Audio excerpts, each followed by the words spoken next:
Paano ba umpisahan? Sige, ganito na lang. Walang una, walang dulo. Pero alam mo naman talaga kung paano tayo nagumpisa. Paano tayo tumayo sa sarili nating mga paa. Paano tayo bumangon, naghirap at tumahon. Paano tayo sumaya at sabay natin yung ginawang dalawa. Kay, dahil sa'yo, natuto akong tumayong mag-isa. Naranasan natin, tayo lang. Nakita natin ang mga mali at tama sa ating dalawa. Tumawa, umiyak, nahirapan at guminhawa. Saksi ka sa lahat. Kaya lubos ako nagpapasalamat sa may kapal na ibinigay ka niya sa akin.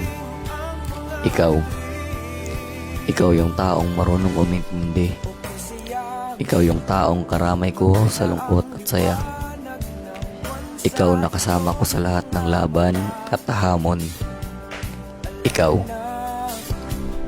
na napili kong makasama habang buhay.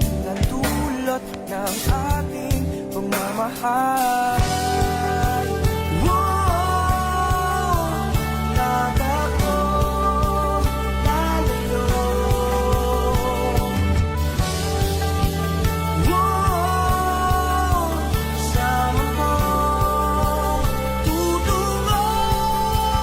Sasayaw ka sa ulap, daging ang hangin, ang ihip na nagsisilbing himig natin, kasabay ng tibok ng mga puso natin. Amel Raribel, maraming salamat.